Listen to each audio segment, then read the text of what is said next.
This is a difficult year to deliver a sermon because more than anything, I want to listen to you. This particularly challenging year has set all of us through myriad emotions, devastation and hope, brokenness and togetherness, mourning and celebration.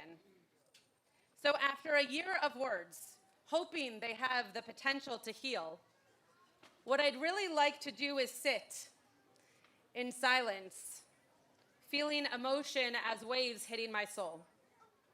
And so I hope, though this is a hard year to give a sermon, that you feel like it is an important year to meditate into a sermon. If you want to listen by closing your eyes or by standing or by watching your kids run around in the back, great.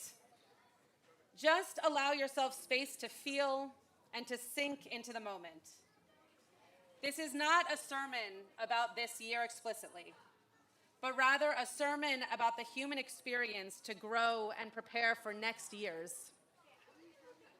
Shema Kolenu. Listen to our voices, God.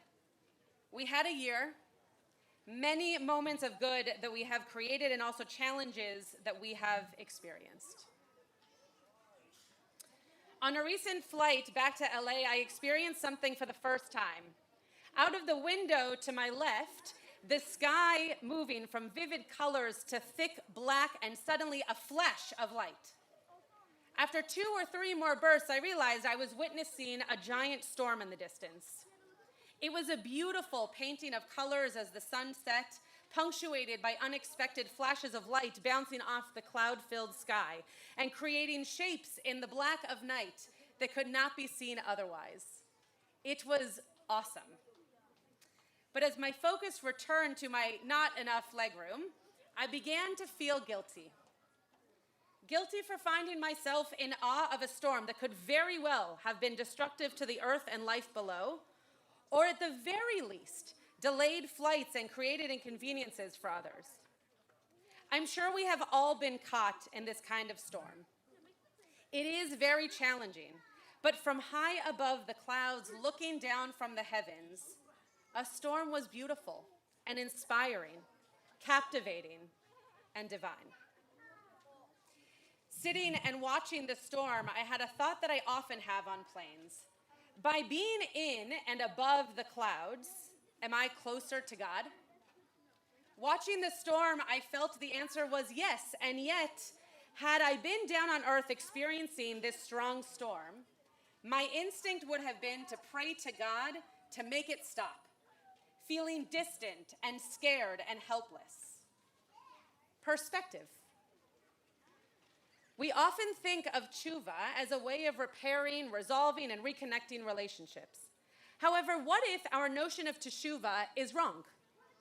I'd like to suggest that Teshuvah is not a return to ourselves, but actually a shifting of perspective, an opportunity to see beauty in a place we may have previously overlooked, or to see room for healing that is needed to create better versions of our world in the future. With Teshuvah, we are looking backward before turning anew towards the future.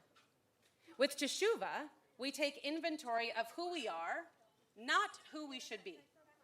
But certainly a reframing of how our behaviors project what the world could be after us. So rather than return, we U-turn with the hope of making Teshuvah a new turn.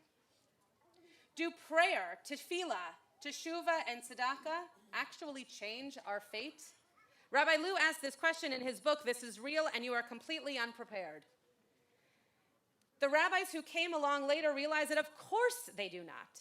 The real change is in the way we perceive the world. So they changed the language of the prayer accordingly. Now we say Teshuvah, tefillah, and tzedakah, ma'avirin et roa hagzera. The act of Teshuvah is no longer seen as ripping up the evil decree. Now it transforms the decree, or allows us to traverse the decree, walk in it, and walk with it. Teshuvah doesn't change what happens, but it changes the way we approach wrongdoing, whether willful or unwitting. We no longer see things as evil, as the doings of powerful non-human forces. We see them as they are, the results of us, human beings. In a world where war feels close to our hearts and homes, through friends, children, colleagues, in danger, fighting, or grieving, I wonder, as I'm sure many of you do, what is the value of my teshuvah? How can I focus on my own brokenness when so much in the world is broken and so many in the world are suffering? The perspective of teshuvah should not be for my own sake and inward, but rather open-hearted, open-handed, outward, and welfaristic. Similarly, in an election year, our goal should not necessarily be to vote for ourselves, but rather to vote for our children, for our grandchildren. I would suggest that our teshuvah is not intended to change our world, but rather to focus our attention on a better future for the next generations. None of us is free from struggle. We are born with at least some inherited pain and brokenness. And as Jewish Americans, we are all familiar with, though perhaps not by name, intergenerational trauma. As a culture that has known tragedy and despair, we have all inherited certain of these traumas from previous generations. These instincts that guide our life choices based not on our lived experience, but on the hardships survived by our parents and grandparents. It's fused into our DNA, completely outside of our control. In a recent podcast on the 1840 website, David Bashevkin speaks to Rachel Yehuda on intergenerational trauma and healing. And David asks, when does the cycle end? He goes on to cleverly explain one of the laws of Shabbat around preparing hot items called kli sheni, a second vessel. Imagine preparing a cup of tea on Shabbat. The vessel that has the hot water boiling inside it is a kli rishon, a first vessel. A pot or a pan that has been heated on the fire. The kli sheni is the cup into which the water is poured. The halachic difference here between a kli rishon and a kli sheni is that the kli rishon, that kettle, had the direct heat, and the vessel became heated from the fire or the electricity directly. Therefore, it retains its heat for a long time and can cook whatever is placed in it, such as tea leaves. The kli sheni was not heated directly. Think a mug. So the water cools down when put inside the vessel. Thus, a kli sheni is okay to drink from because it is not capable of cooking. The heat has dissipated. David continues this metaphor by saying, we keep on pouring our traumas into the next generation. So are we stuck in this? Rachel responds with admiration for this example because it suggests that even as traumas are passed between generations, it is in fact diminished. She shares if our parents or grandparents suffered because of the things that happened to them and they develop ways of getting through it or surviving it, then what is passed to us are some of those survival and coping strategies, so that what we retain is a form of ancestral wisdom, which again, it could be a mismatch between our current environments, but the intention, I think, is to prepare us for the worst. When the worst occurs, those gifts might help us a great deal. Teshuvah is a way of changing the perspective on what needs to be worked on and why. A process of tempering, taking hold of our piping hot trauma and pain and challenges and pouring them with care and tenderness into a new vessel for a new year. A kli sheni. Sure, if I work on part of myself, I will grow to be a better person for future relationships. However, what if the idea of teshuvah was less about fixing and more about recognizing, holding and only repeating that which serves us? We are, each of us, our own kli rishon, but it is up to us how that kli sheni receives nourishment. In the book and recent movie depiction, it ends with us. The teshuvah that is done is a recognition of teshuvah done well. The book, written by Colleen Hoover, was titled in reference to the cycle of domestic violence that the book's main character, Lily, is determined to end for the next generation. Her mother before her was in an abusive relationship, And she did not see the signs of her own marriage becoming harmful until it was unfortunately obvious. The book explicitly explains how the character ends this cycle for herself by healing her own trauma without throwing the experiences away, but cooling down the next generation's acquisition of generational narrative. Therefore, while still in her labor and delivery room, Lily tells her child in her arms, "It ends with us." And their new life begins. Teshuvah is doing the work to end cycles, not only to repair our mistakes and heal our wounds, but to mitigate the harms we might pass along in future relationships and generations and retellings of history. The practice of Teshuvah is modeled for us in Torah in the relationship between Moshe and God. As Moshe is challenged and his humanity causes him to slip up on multiple occasions, God's response paves the groundwork for Teshuvah as a fundamental tool for establishing community, legacy, and healthy relationships. In Deuteronomy chapter 10, we learn, "At that point God said to me, Moshe, carve 2 stone tablets, and I will write upon those tablets the words that were on the first tablets, which you shattered, and put them in the ark." Put the shattered tablets in the ark. According to Rabbi Eben Leder from Hebrew College, this is Moshe's telling of the slow process of reestablishing the relationship between God and the people following the betrayal of the golden calf, and of the humble and much quieter offering of the same commandments for the second time on a set of tablets Moshe carves as co-author to replace the first set he had shattered in anger. Reestablishing relationships for the future, not the present, in Teshuvah. Putting the broken tablets in the Ark of the Covenant is to put our failure at the heart of our connection with God, Rabbi Leder says. A threatening way to grow any relationship. And yet, it is important to remember our failures, but not to set them at the heart of our encounters. Remember our failures, but not set them at the heart of our encounters.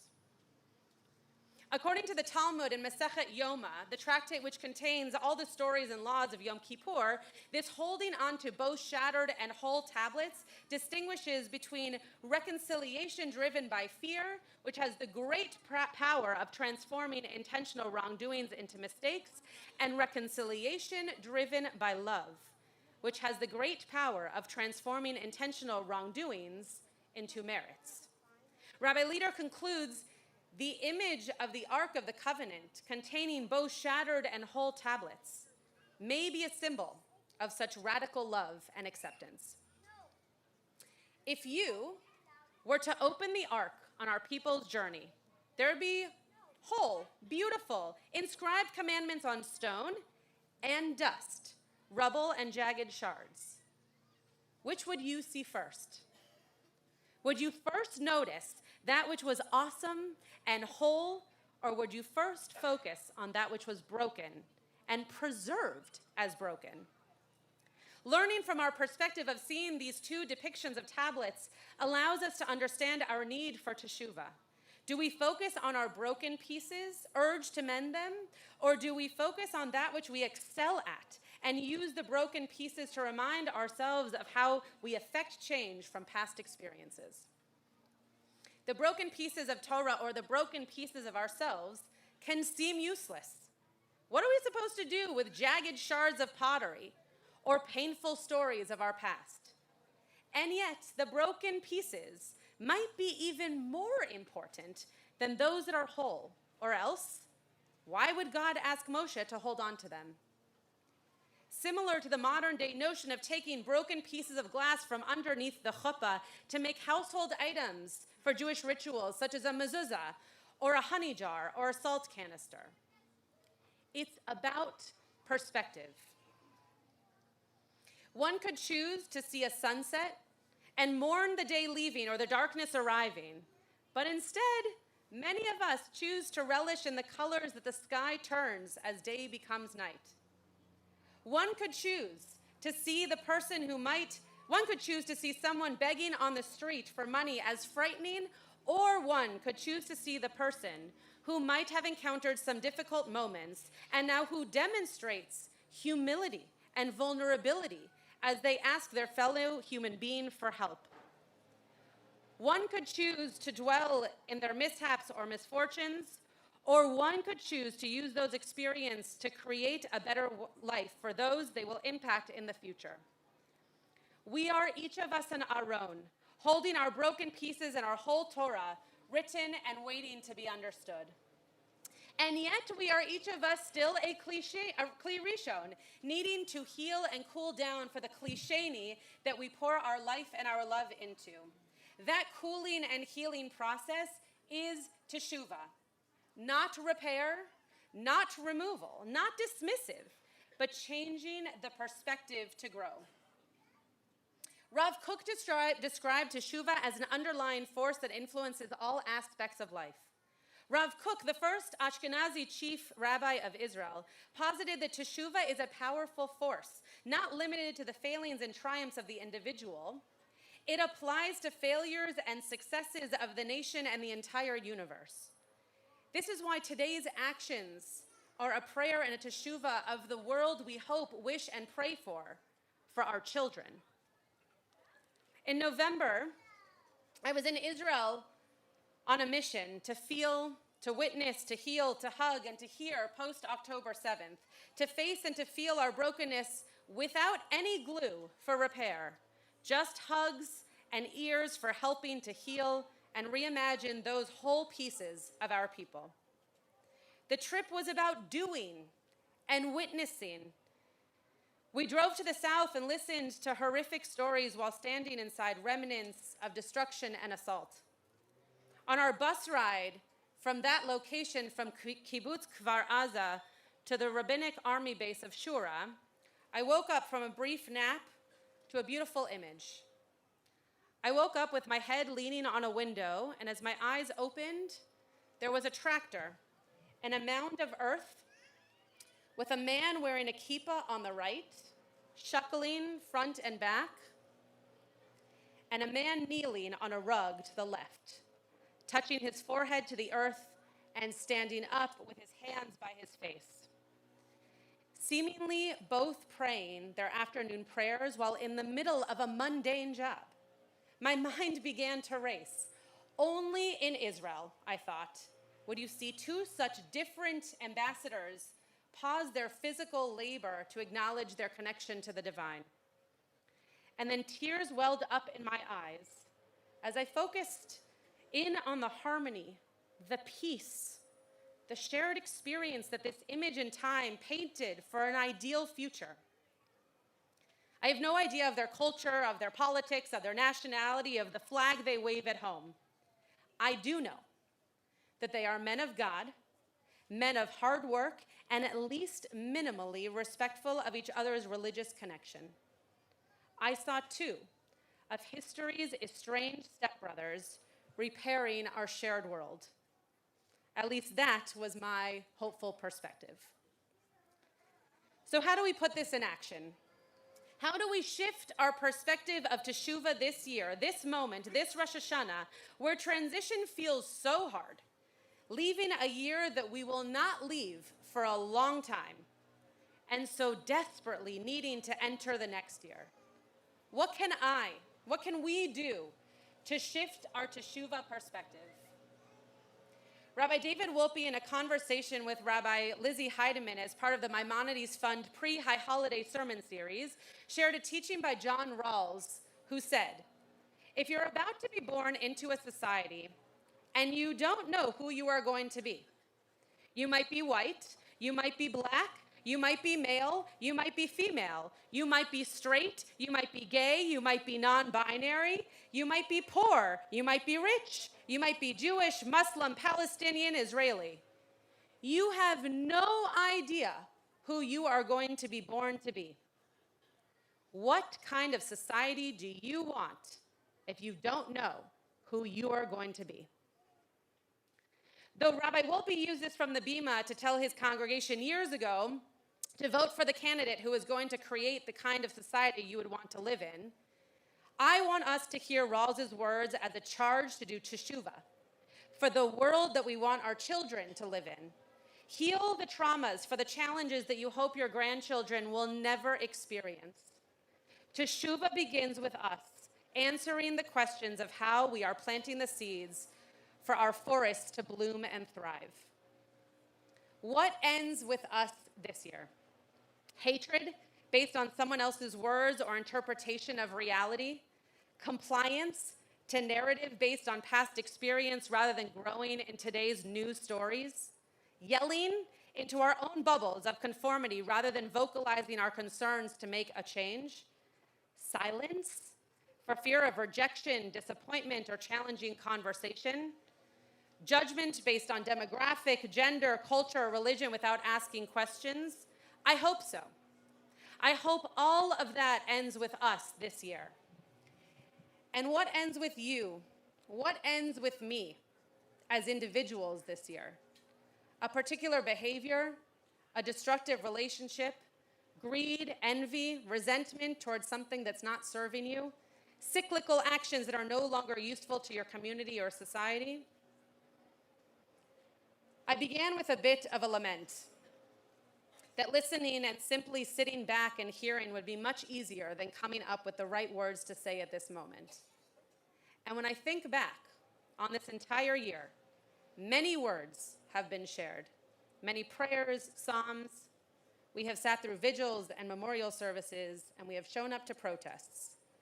And I don't know about you, but with all of those words, the brokenness in the world seems so much bigger than me. But I can change.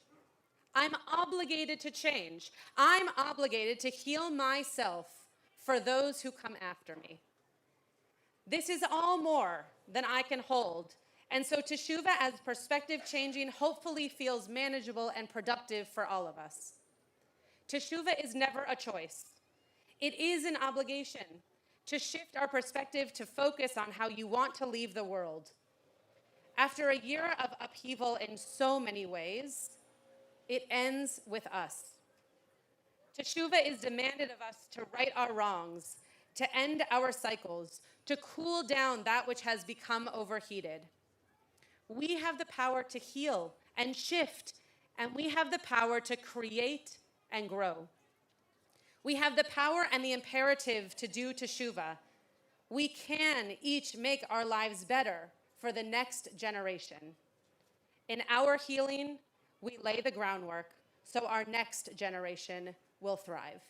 Shana Tova.